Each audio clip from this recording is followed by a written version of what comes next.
My wife says she did it out of love. But love doesn't lie for 6 years. Love doesn't fund your husband's abuser behind his back. Original post. I'm writing this at 2 a.m. from my car in our driveway because I can't be in that house right now. I can't look at her. I can't look at the bed we share, the kitchen where we cook dinner together, the hallway lined with photos of our children. Everything feels contaminated now. I'm a 36-year-old man. I've been married for 9 years. I have 2 beautiful children, a 7-year-old daughter and a 4-year-old son. Until 6 hours ago, I thought I had a good life. A hard-won life, built from nothing, built despite everything that tried to break me as a child. Now I'm sitting in the dark, and I don't know who my wife is anymore. It started with the bank statements. We're not struggling, but we're not wealthy either. We're the kind of comfortable where you still have to think about purchases, still have to budget for vacations, still have conversations about whether we can afford to fix the leak in the basement this year or if it can wait until next spring. Normal middle-class concerns. I was reviewing our joint account statements because I'm trying to refinance my student loans. I still owe about $47,000, loans I took out for a degree I worked my way through while also working 2 jobs. I've been chipping away at them for years, and I thought if I could get a better rate, maybe we could finally start putting money toward that family trip to Disney my daughter has been asking about for 2 years. That's when I noticed it. A recurring transfer. $500 per month. Going to an account I didn't recognize. I scrolled back, and back, and back. 6 years. The transfers started 6 years ago, 2 months after our daughter was born. I did the math 3 times because I didn't believe it. $36,000. $36,000 had been transferred from our joint savings to an account I had never seen, authorized by my wife, over 6 years. I felt calm when I walked into the living room where she was reading. That's the thing about shock, it doesn't feel like anything at first. It feels like stillness.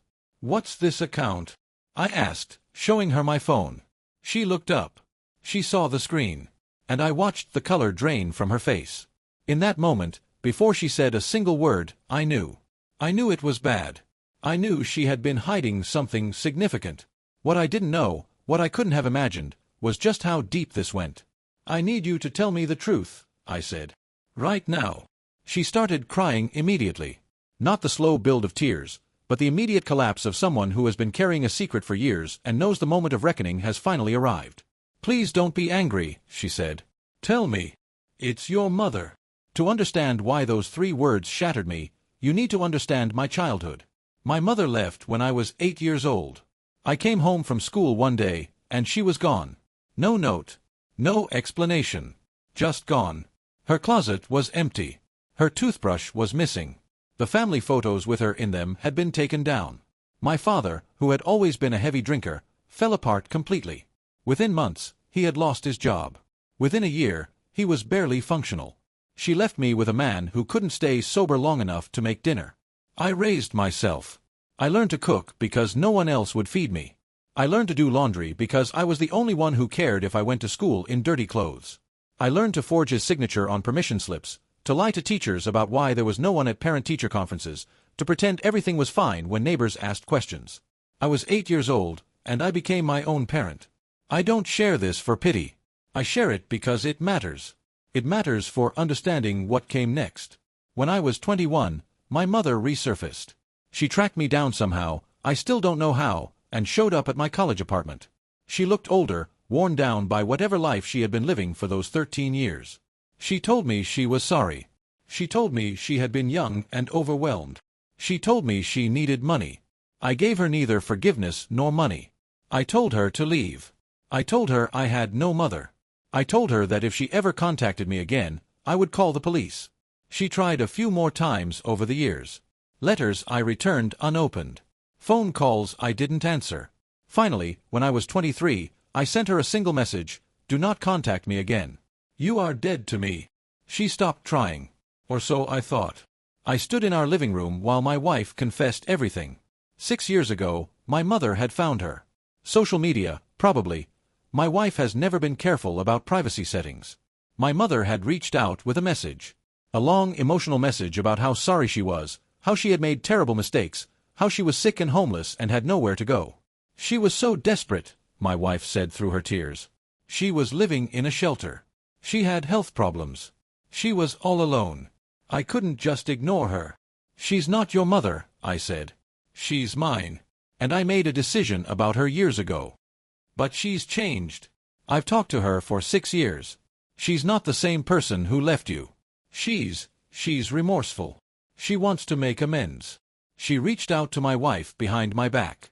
That's not someone who has changed. That's someone who found a back door when I locked the front. My wife kept crying. She told me it had started small. Just responding to the message. Just checking in occasionally.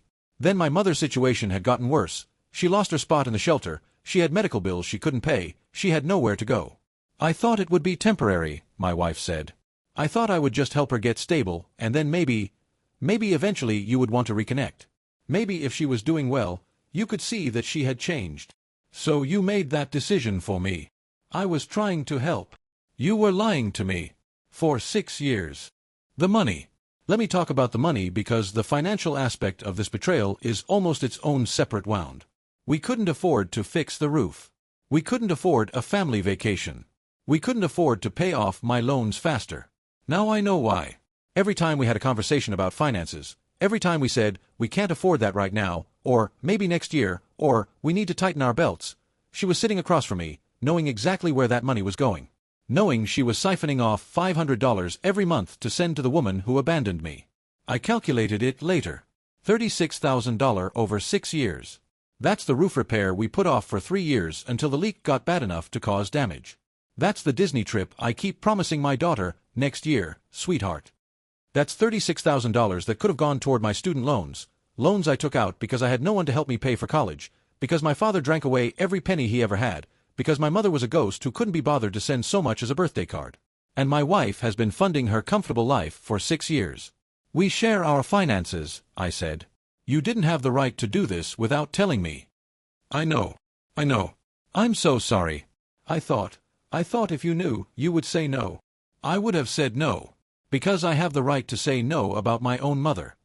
She's been doing better, my wife said desperately. The money helped her get an apartment. She's stable now. She's different, I swear. That's not the point. That was never the point. But the money wasn't even the worst part. What else? I asked. What else have you told her? My wife wouldn't look at me. What else? She wanted to know about the kids. I felt something cold move through me. Something that felt like dying. What about the kids? She's their grandmother. She just wanted to know if they were healthy, if they were happy. She asked about school. She asked about their personalities. What they're like. Did you send her pictures? My wife didn't answer. Did you send her pictures of our children? Just a few. For Christmas and their birthdays. She just wanted to see them.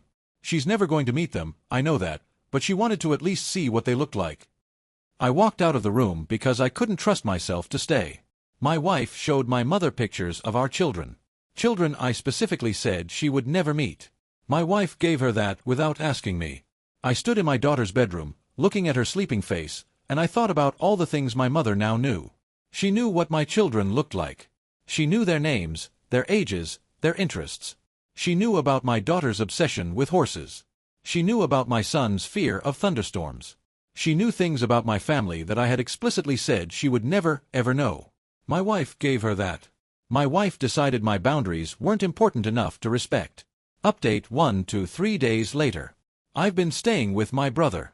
He's the only family I have left. Our father died 5 years ago, cirrhosis, as expected, and he's the only person who fully understands what our childhood was like. When I told him what my wife had done, he was quiet for a long time. Then he said, "What are you going to do?" "I don't know yet." That's the honest answer. I don't know.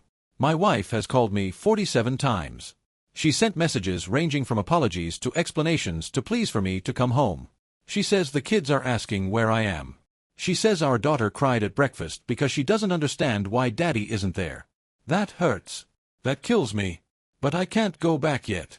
I can't be in that house with her until I've figured out what this means. Until I've processed how deep this goes. She says my mother has changed.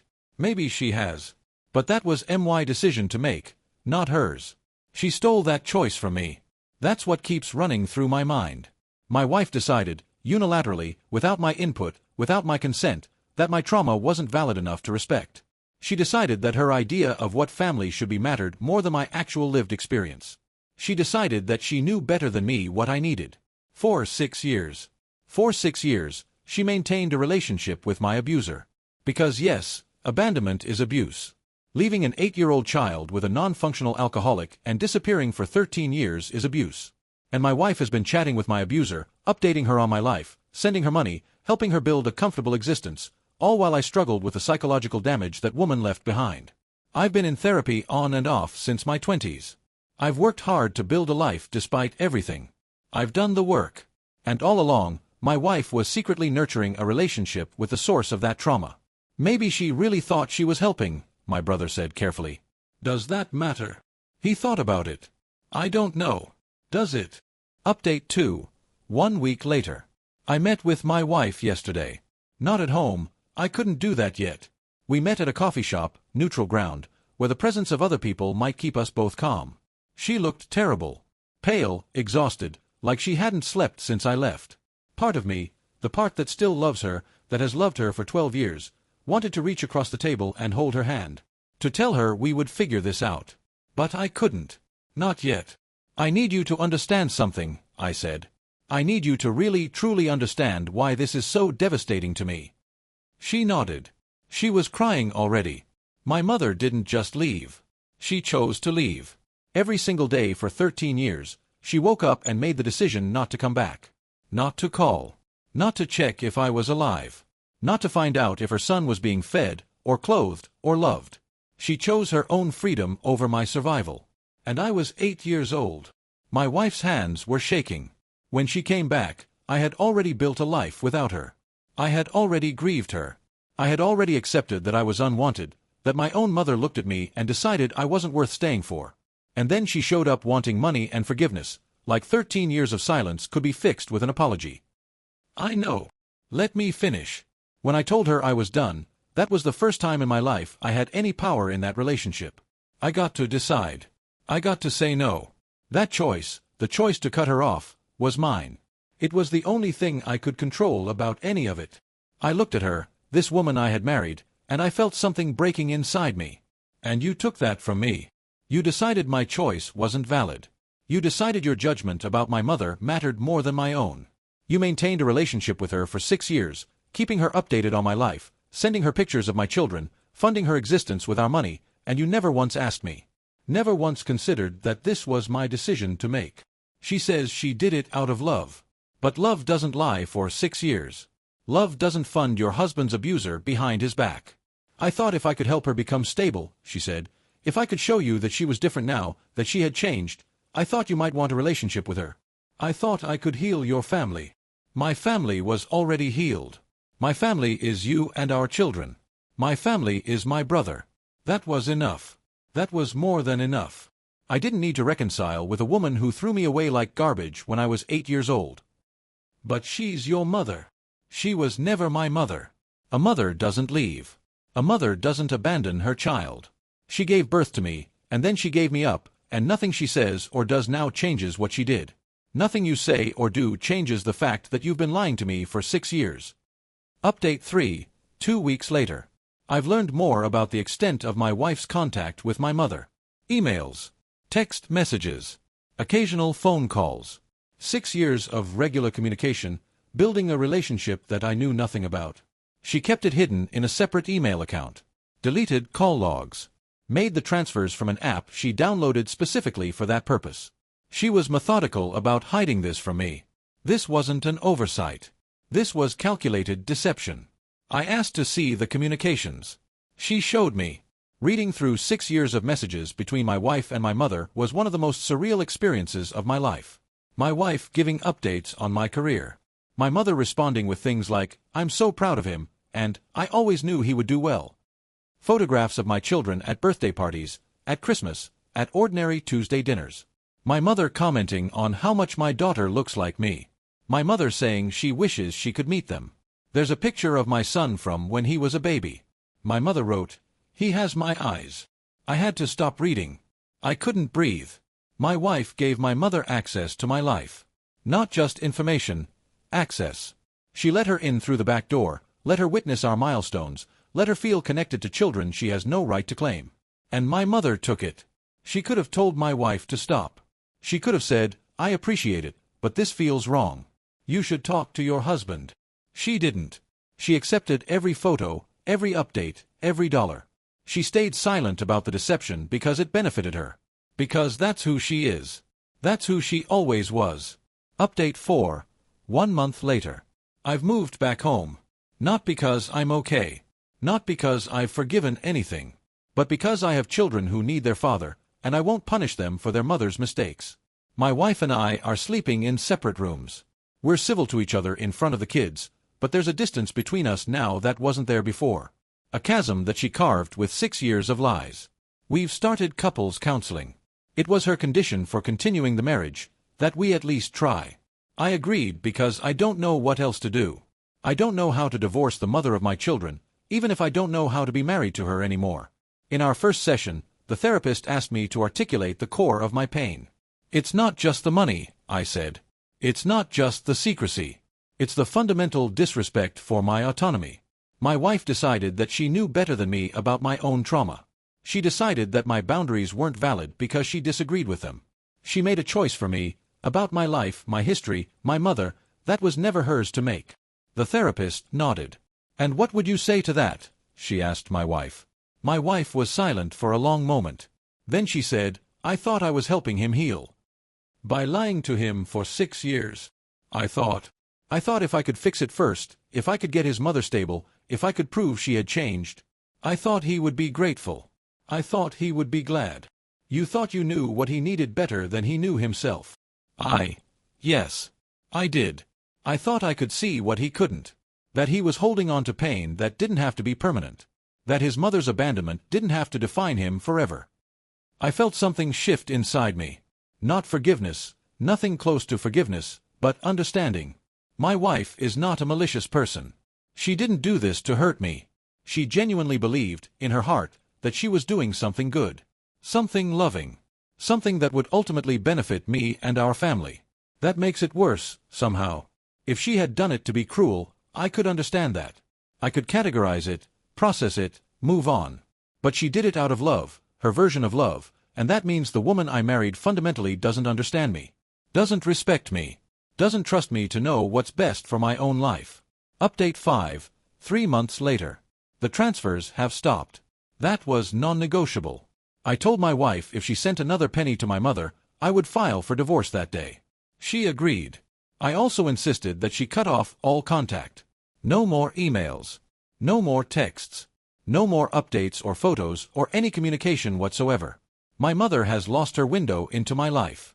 The back door is closed. My wife did it.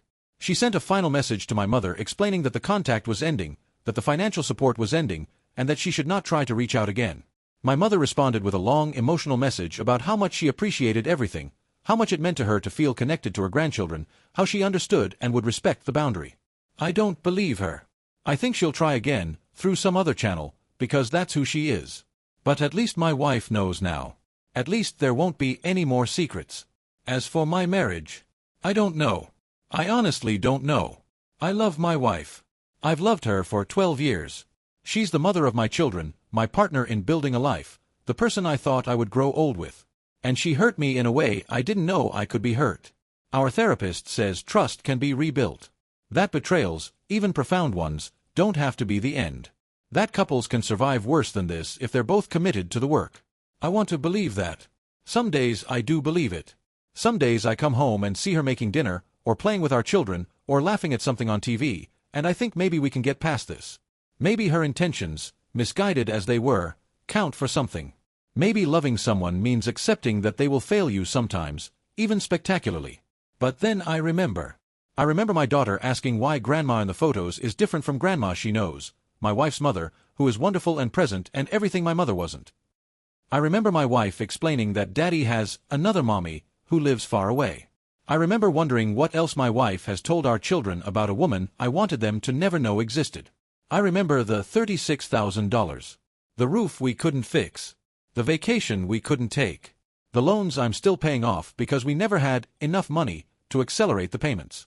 I remember my wife making a decision for me about my own life, my own trauma, my own mother, and doing it for 6 years without ever giving me a choice. Final thoughts. Here's what I keep coming back to. My wife says she did this out of love. She says she wanted to heal my family, to fix something she saw as broken, to give me the relationship with my mother that she believed I deserved. But love doesn't work that way. Love doesn't mean deciding you know what's best for someone and then lying to them for years. Love doesn't mean funding your husband's abuser because you've decided their abuse doesn't count anymore.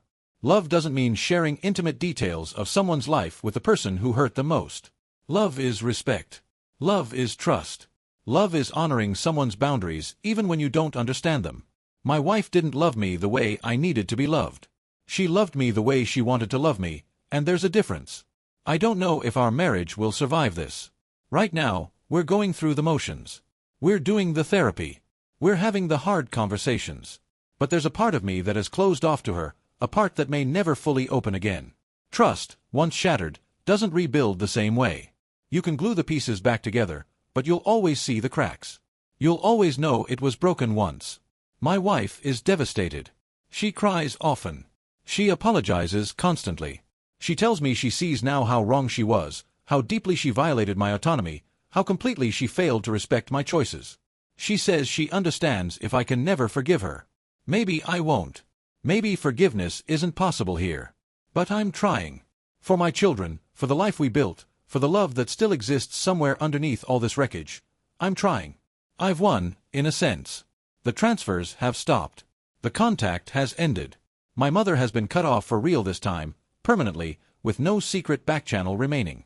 My boundaries are finally being respected. But it's a bitter victory. The kind that doesn't feel like winning at all. My wife, the person I trusted most in this world, the person I told everything, the person I believed understood my trauma better than anyone, fundamentally didn't respect me enough to let me make my own choices. She decided she knew better. She decided my boundaries were negotiable. She decided my mother deserved access to my life, regardless of what I wanted. For 6 years. That's what I can't get past. Not just the lie, but the duration of it. Not just the betrayal, but the sustained, deliberate, ongoing nature of it. She made that choice every month when she authorized the transfer. She made it every time she sent an update or a photo. She made it over and over and over again, 6 years of decisions that said, I don't trust you to know what you need. I'm left with a marriage that might survive but will never be the same. A wife who loves me but didn't trust me. Children who will grow up in a home shadowed by this betrayal, even if they never know the details. And somewhere out there, a mother who abandoned me as a child now has 6 years of photos and updates about the life I built without her. She knows my children's names and faces. She knows about my career and my home and my marriage. She has pieces of me that I never consented to give her. My wife calls it love. She calls it trying to help. I call it the worst thing anyone has ever done to me. And I have to figure out how to live with that. TLDR, discovered my wife has been secretly sending $500 per month to my estranged mother for 6 years, $36,000 total. My mother abandoned me when I was 8, and I cut her off at 21.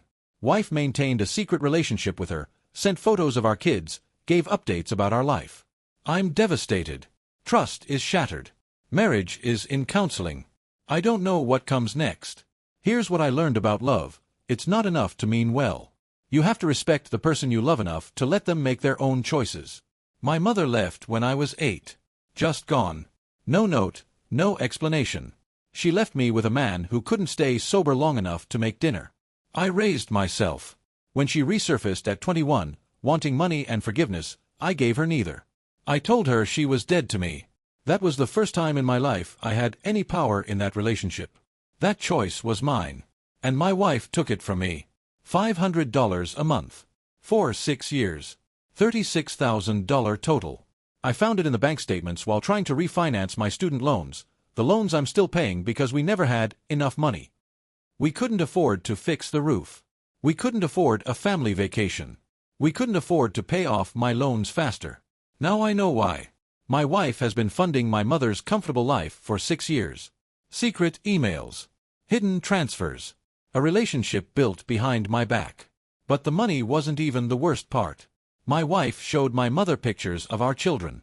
Children I specifically said she would never meet. My wife gave her that without asking me. My mother knows their names, their faces, their personalities. She commented on how much my son looks like her. He has my eyes, she wrote. She has pieces of my life that I never consented to give her. My wife says she did it out of love. But love doesn't lie for 6 years. Love doesn't fund your husband's abuser behind his back. She says my mother has changed. Maybe she has. But that was my decision to make, not hers. She stole that choice from me. She thought she knew what I needed better than I knew myself. She thought my boundaries were negotiable. She thought her idea of family mattered more than my actual lived experience. For 6 years she made that choice. Every month when she authorized the transfer. Every time she sent an update or a photo. 6 years of decisions that said, I don't trust you to know what you need. The transfers have stopped. The contact has ended. My boundaries are finally being respected. But trust, once shattered, doesn't rebuild the same way. You can glue the pieces back together, but you'll always see the cracks. My wife loves me. I believe that. But she didn't love me the way I needed to be loved. She loved me the way she wanted to love me. There's a difference. And I have to figure out how to live with that.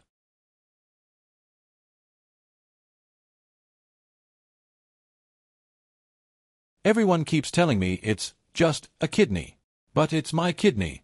Since when do I owe pieces of myself to someone who's only ever taken from me? Posted in r/am asshole. I'm sitting in my apartment right now, eating leftover Thai food from a container, watching the sun set through my window. It's Thanksgiving. Somewhere across town, my entire family, my parents, my aunts and uncles, my cousins, my grandmother who's 84 and might not have many Thanksgivings left, they're all gathered around a table together. Laughing. Passing dishes. Saying grace. I wasn't invited. Actually, that's not entirely accurate. I was specifically uninvited. My mother called me 3 weeks ago and said, very calmly, very coldly, I don't think it would be appropriate for you to come this year. Given everything. I think it would upset your sister. My sister. Always my sister. I'm 31 years old. I'm a dental hygienist at a family practice in the suburbs. I own a small condo, I have a cat named Mango, I go to therapy every other Tuesday, and I run 3 miles every morning before work. By most measures, I've built a quiet, stable, good life. And according to my family, I'm a murderer. Because I won't give my sister my kidney. I need to write this out. I need strangers on the internet to tell me if I'm the monster they say I am, or if I have the right to protect what's left of myself. Because I genuinely don't know anymore. My therapist says I have the right to say no. My mother says I have the responsibility to say yes. I don't know which voice to believe anymore. Background. The sister I don't speak to. My sister is 3 years older than me. Growing up, she was everything I wasn't, beautiful, charismatic, the kind of person who walked into a room and immediately became its center. I was the quiet one, the awkward one, the one who read books in corners and never quite knew what to say. I want to be careful here because I know how easy it is to paint someone as a villain when you're telling your own story. But I also need you to understand what my childhood was like. She didn't just tease me the way siblings do. She systematically dismantled my self-esteem for 18 years. She told me I was ugly so often that I believed it until I was in my mid-20s. She accidentally ruined things that mattered to me. My art projects, my diary, my prom dress.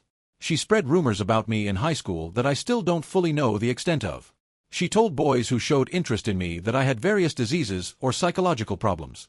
When I was 16, I tried to tell my parents that something was wrong, that the way she treated me wasn't normal sibling rivalry. My mother sat me down and explained, very patiently, that my sister was spirited and that I was too sensitive. She said I needed to develop thicker skin because the world wouldn't be kind to me if I kept taking everything so personally. I learned to stop talking about it. Then there was the thing that broke us permanently. When I was 24, I got engaged to my college boyfriend. We'd been together for 3 years. He wasn't perfect, and looking back now with the clarity of therapy and time, I can see that we probably wouldn't have lasted anyway. But at the time, I loved him. He was the first person who'd ever chosen me. My sister came to visit us for a weekend 6 months before the wedding. I found them in our bed. She didn't apologize. Not then, not ever. What she said was, if he really loved you, he wouldn't have. As if that was the takeaway. As if the problem was my fiancé's weakness and not her deliberate, calculated seduction of a man I was going to marry. I called off the wedding. I cut her out of my life. I stopped going to family events where she'd be present. For 6 years, we have not spoken a single word to each other. My parents have never fully accepted this. They've always treated my estrangement as a phase, an overreaction, something I'd eventually get over. They continued to invite both of us to holidays, continued to send me photos of her life milestones as if I'd asked, continued to make small comments about how family should stick together. 6 years. 6 years of building a life where she doesn't exist. 6 years of therapy to repair what she broke in me. 6 years of finally starting to feel like I might be worth something. And now she's dying. The diagnosis. 4 months ago, my mother called me on a random Tuesday evening. I could tell immediately from her voice that something was wrong. My sister had been diagnosed with kidney failure. Both kidneys, some kind of autoimmune condition that had been silently progressing for years. She'd been having symptoms, fatigue, swelling, nausea, but had dismissed them as stress from her job. By the time she finally saw a doctor, the damage was severe. She needs a kidney transplant. The waiting list for a deceased donor is years long, often 5 to 7 years, sometimes longer. With her particular blood type and antibody profile, it could be even more. Dialysis can keep her alive in the meantime, but it's grueling. 3 times a week, 4 hours per session, hooked up to a machine that does what her kidneys can't. And even with dialysis, the clock is ticking. The longer she waits, the weaker her body becomes. The less likely a transplant will succeed even if she gets one. A living donor would change everything. The surgery could happen within months. The outcomes are better. The kidney lasts longer. So my parents did what parents do. They got tested. Extended family got tested. Friends got tested. No one was a match. Except me. The request. My mother showed up at my apartment unannounced. This was about 3 months ago. She stood in my doorway with red eyes and asked if we could talk. She didn't demand. I'll give her that. She asked. She begged, actually. She said she knew things had been difficult between my sister and me. She said she knew there was history she perhaps hadn't fully understood. But this was life and death. This was her child. Her firstborn. She couldn't watch her daughter die without exploring every option. Would I at least get tested? Would I at least find out if I could help? I said yes. I don't know why I said yes. Maybe because watching my mother cry in my doorway, looking older and smaller than I'd ever seen her, broke something in me. Maybe because some part of me still wants to be the daughter who makes things right. Maybe because I thought the odds were against me being a match anyway, and agreeing to testing would be a kind of absolution without actual sacrifice. But I was a match. A good match. The transplant team said the surgery could happen within 2 months if I agreed. And then I said no. My reasoning. Everyone keeps telling me it's just a kidney. You can live with one. People do it all the time. The surgery is safe. The recovery is manageable. But it's my kidney. It's my body. Since when do I owe pieces of myself to someone who's only ever taken from me? Let me tell you what just a kidney donation actually involves. It's major abdominal surgery. General anesthesia. They make an incision. They cut through muscle. They remove an organ from your body. The recovery is 4 to 6 weeks minimum, and that's if everything goes well. I would have to take time off work, unpaid, because I've only been at my current practice for 2 years and don't have that much leave saved up. I would need someone to take care of me during recovery, and I live alone. And then there are the lifetime risks. Slightly higher blood pressure. Increased risk of kidney problems later in life. The possibility that if something happens to my remaining kidney decades from now, I'll be the one on dialysis, the one waiting for a transplant that might never come. Is it low risk? Relatively, yes. But it's not zero risk. And it's not just about the physical danger, it's about what it means to cut open your body for someone. Organ donation is supposed to be an act of profound love and sacrifice. It's supposed to mean something. You're giving a piece of yourself, literally, to save someone's life. That's beautiful when it's a parent donating to a child they've raised with love, or a spouse donating to their partner of 30 years, or a friend donating to someone who's been there for them through everything.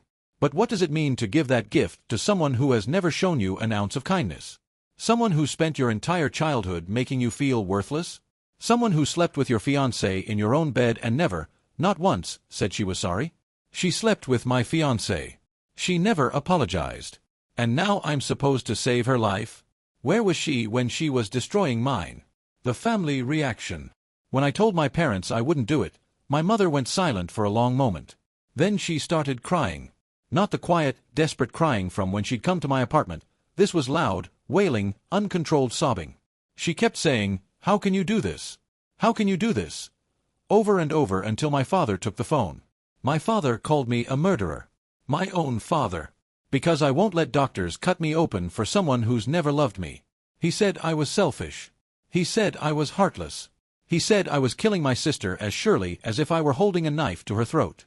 He said that whatever had happened between us in the past, this was different. This was life and death.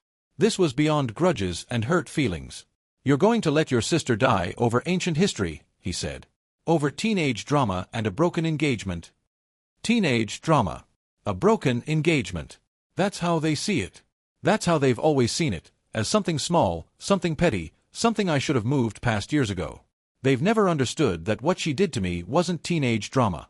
It was calculated cruelty over 18 years that fundamentally damaged who I am as a person. It was the theft of my self-worth, my confidence, my ability to trust. My extended family has taken sides. Most of them, predictably, have sided with my parents. My aunt sent me a text that said, "I hope you can live with yourself." My cousin, who I actually thought might understand because she's had her own family difficulties, posted something on social media about how blood is thicker than water and how some people only think about themselves. I've been unfriended, unfollowed, blocked, uninvited from Thanksgiving, erased from the family narrative except as the villain, the selfish one, the one who chose her own comfort over her sister's life. Update 1. My sister's reaction, 1 week after I said no. Here's the thing that's destroying me. My sister wasn't angry. When my parents told her I'd refused, she didn't scream or cry or call me names. According to my mother, who related this to me in an attempt to pile on more guilt, my sister was quiet for a long moment. And then she said, "Okay. Just okay." My mother wanted me to know how gracious my sister was being in the face of my betrayal. She wanted me to know that my sister hadn't said a single bad word about me, that she'd told everyone not to pressure me, that she'd accepted my decision with more maturity than I deserved. I don't know how to explain why this made everything worse. She didn't argue when I said no.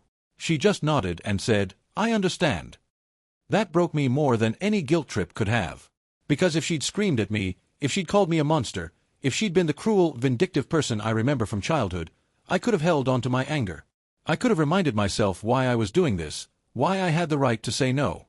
But her quiet acceptance, her grace, it's making me question everything. Is she different now? Can people change? Have I been holding on to a grudge against a version of her that doesn't exist anymore? Or is this just another manipulation? A more sophisticated cruelty, making me doubt myself, making me feel like the villain, positioning herself as the saint?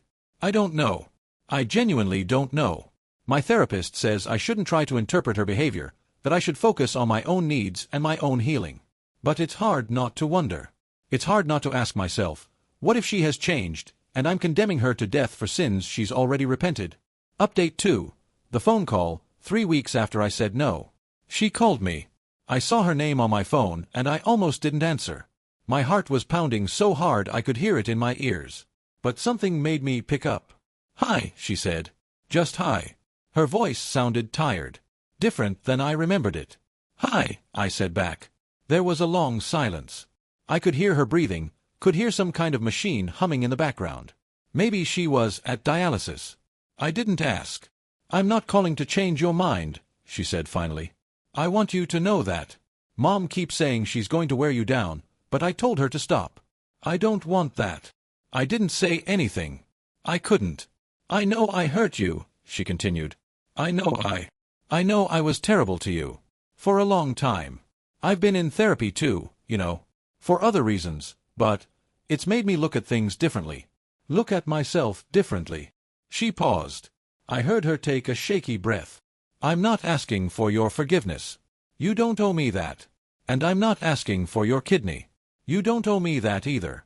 I just wanted to. I don't know. I wanted you to know that I understand why you said no. I would probably say no too." I still couldn't speak. There was something hot and tight in my throat. "I wasted so many years being cruel to you," she said very quietly. "And now I'm running out of time. And the worst part is that I can't even be angry at you about it, because I did this. I did this to us. I'm the reason we're strangers." I started crying then. I couldn't help it. "Take care of yourself," she said. That's all I wanted to say. Take care of yourself. And she hung up. Update 3. The doubt. 6 weeks after I said no, 1 week before Thanksgiving. I keep imagining her funeral. Standing there, knowing I could have prevented it. Could I live with that? I don't know. I genuinely don't know. Because here's the truth I haven't wanted to admit. Part of why I said no isn't just about protecting myself. Part of it is punishment. Part of it is wanting her to face consequences for once in her life. Part of it is thinking, you took so much from me, and now you want this too? Is that justice? Or is it cruelty? My therapist says all of my feelings are valid. That I can feel anger and grief and guilt all at once. That I don't have to resolve these contradictions to make a decision. That my decision was made, and I have the right to it, regardless of my reasons. But I keep circling back to the same questions. Does shared blood create obligation? I never chose to be her sister. I never signed up for this responsibility. Why should an accident of genetics bind me to someone who hurt me so deeply? Does past abuse negate that obligation? Some people would say yes, that she forfeited any claim to my sacrifice when she spent years tearing me down. But others would say that's not how obligation works. That we owe things to people we don't like. That morality isn't contingent on the worthiness of the recipient. Is this about protecting myself, or is it about punishing her? I want it to be the first one. I want to be making a pure, clean decision about bodily autonomy and self-preservation. But I can't separate it from the anger. From the part of me that thinks, good. Let her suffer. Let her know what it feels like to need something from someone who won't give it.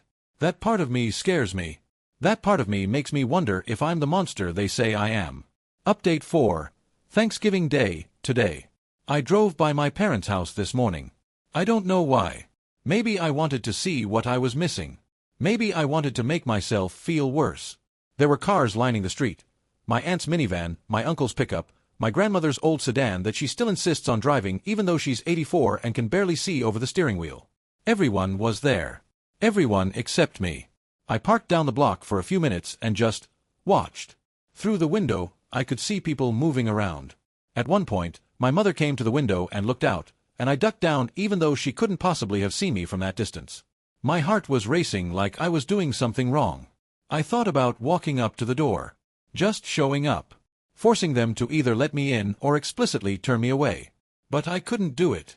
I couldn't face the looks, the silence, the way they'd all stare at me like I'd tracked mud onto something sacred.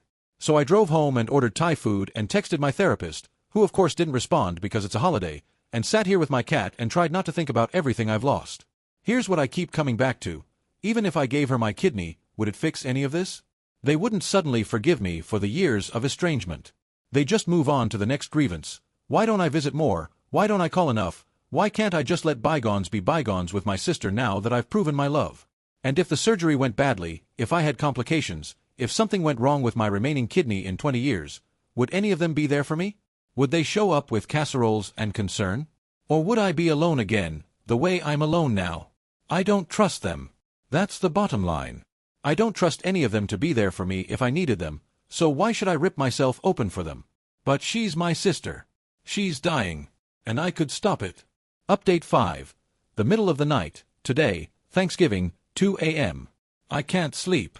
I've been lying in bed for hours, staring at the ceiling, running the same thoughts through my head over and over. My sister is on dialysis 3 times a week. Each session takes 4 hours. She has to watch what she eats, how much she drinks. Her energy is failing. Her body is slowly breaking down. Every day on dialysis is one day closer to the point where even a transplant might not save her. The average wait time for a kidney is 5 to 7 years. Some people wait longer. Some people die waiting. She's 34 years old. I keep doing the math in my head. If she gets a donor kidney in 7 years, she'll be 41. That's still young. That's still a full life ahead of her, potentially. But what if she doesn't make it 7 years? What if her body gives out in 3, in 2, in 1? What if she dies next year, and I spend the rest of my life knowing I could have prevented it? My therapist says I'm not responsible for her death just because I didn't prevent it. That there's a difference between killing someone and not saving them. That I didn't cause her kidney disease, and I'm not obligated to sacrifice my own health to fix it. But those distinctions feel thin at 2 a.m. They feel like rationalizations. They feel like the kind of thing you tell yourself so you can sleep at night, except I'm not sleeping. I keep thinking about that phone call. About the way her voice sounded. Tired. Resigned. She said she would have said no too. Was she lying? Was she being manipulative? Or was she genuinely, finally, showing me a kind of grace she'd never shown before? People do change. I've changed. I'm not the same person I was at 18, at 24, even at 28. Therapy changes you. Suffering changes you. Maybe facing death changes you most of all. Or maybe she's the same person she's always been, and this is just another, subtler form of cruelty, making me doubt myself, making me twist in the wind, making me feel guilty for a decision I have every right to make. I don't know. I don't know which version of her is real. I don't know if the sister who bullied me for 18 years and slept with my fiancé is the real one, or if the sister who called me to say she understood is the real one. Maybe both are true. Maybe people contain multitudes. Maybe you can be cruel and regretful and changed and still not quite changed enough. The question I need to ask. So here I am, Reddit. Thanksgiving night. Alone in my apartment with my cat and my leftover Thai food and my endless spiraling thoughts. I haven't changed my mind. I'm not going to give her my kidney. At least, I don't think I am. The thought of lying on that operating table, being cut open, giving a piece of my body to someone who has caused me so much pain, it feels like a violation. It feels like one more thing she's taking from me. But the guilt is unbearable. It's in my chest all the time, this heavy black weight that won't go away. I wake up with it. I go to sleep with it. I feel it when I'm working on a patient's teeth, when I'm running my morning miles, when I'm doing anything at all. I keep imagining her funeral. The casket. My parents' faces. The way everyone would look at me, knowing. Could I live with that? Could I spend the rest of my life knowing I could have saved her and chose not to? I don't know. I genuinely don't know. And here's the worst part. I'm not sure I'm saying no for the right reasons. Yes, I'm protecting my body. Yes, the surgery has risks. Yes, I have every right to bodily autonomy. But underneath all of that, there's still the anger. The desire to make her pay. The voice that says, you don't get to take anything else from me. You've taken enough. Is that justice? Is that self-protection? Or is that revenge? Does it matter? My father called me a murderer. My mother said she'll never forgive me. My extended family has written me off as a selfish, heartless monster. They think I'm letting my sister die over a grudge. But they don't understand. They never understood. They don't know what it's like to grow up with someone systematically dismantling your sense of self. They don't know what it's like to find the person you love in bed with the person who's supposed to love you. They don't know what it's like to spend years in therapy trying to repair the damage. Or maybe none of that matters. Maybe when someone's dying, you set everything else aside. Maybe blood really is thicker than water. Maybe I'm supposed to be the bigger person, to show her a grace she never showed me, to prove that I'm not the monster she turned me into. I don't know. I'm asking Reddit because I've run out of people to ask. My therapist supports my decision but won't tell me if it's right. My friends try to be helpful but they're all biased in my favor. My family has made their position clear. Is there a right answer here? Is there a way out of this that doesn't leave me destroyed, by guilt if she dies, by resentment if I give in? Am I a monster for saying no? Would you do it? If it were your abuser asking for your organ, would you cut yourself open to save them? I keep hoping someone will give me an answer that makes this easier. Some moral framework that resolves the contradiction. Some way to feel certain. But I don't think certainty exists here. I think this is one of those impossible situations where every choice comes with a cost, and you just have to decide which cost you can bear. Right now, I'm not giving her my kidney. Right now, I'm sitting in the dark, alone, while she's hooked up to a machine somewhere, and the clock is ticking. Time is running out. And I still don't know if I'm making the right choice. TLDR, I'm refusing to donate a kidney to my estranged sister who bullied me for 18 years and slept with my fiancé. She's dying. My family has disowned me. She's been surprisingly graceful about my refusal, which somehow makes it worse. I don't know if I'm protecting myself or punishing her. I don't know if I could live with her death. I don't know anything anymore. Ita. Edit. Thank you all for the responses. I'm reading every one. I don't know if it helps, but it helps to not feel so alone. We'll update if anything changes. Here's what I don't know, whether I'm protecting myself or punishing her. Everyone keeps telling me it's just a kidney. You can live with one. But it's my kidney. It's my body.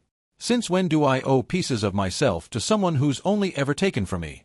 She slept with my fiancé. She never apologized. And now I'm supposed to save her life? Where was she when she was destroying mine? 18 years of systematic cruelty. 18 years of being told I was ugly, worthless, too sensitive. She destroyed my self-esteem, my prom dress, my diary, my engagement. She took everything she wanted and never once said sorry. My father called me a murderer. My own father. Because I won't let doctors cut me open for someone who's never loved me. But here's what's destroying me, she didn't argue when I said no. She just nodded and said, I understand. That broke me more than any guilt trip could have. She called me last week. Said she knew she was terrible to me. Said she's been in therapy too. Said she understands why I said no. Said she would probably say no too. I wasted so many years being cruel to you, she said. And now I'm running out of time. And I can't even be angry at you about it, because I did this. I did this to us. Is she different now? Can people change? Have I been holding on to a grudge against a version of her that doesn't exist anymore? Or is this just another manipulation, a more sophisticated cruelty? I don't know. I genuinely don't know. My therapist says I have the right to say no. My mother says I have the responsibility to say yes. I don't know which voice to believe anymore. I keep imagining her funeral. Standing there, knowing I could have prevented it. Could I live with that? I don't know. I genuinely don't know. Part of why I said no is about protecting myself. But part of it is punishment. Part of it is wanting her to face consequences for once. Part of it is thinking, you took so much from me, and now you want this too? Is that justice? Is that self-protection? Or is that revenge? Does shared blood create obligation? Does past abuse negate that obligation? Am I the monster they say I am, or am I finally setting a boundary after a lifetime of having none? There's no framework that resolves this. No answer that makes it easier. Every choice comes with a cost. You just have to decide which cost you can bear. Right now, I'm not giving her my kidney. Right now, she's hooked up to a machine somewhere, and the clock is ticking. Time is running out. And I still don't know if I'm making the right choice. Maybe there is no right choice. Maybe this is one of those impossible situations where you just choose, and live with it, and hope that someday you can forgive yourself, either for saying no or for saying yes. I haven't forgiven myself yet. I don't know if I ever will.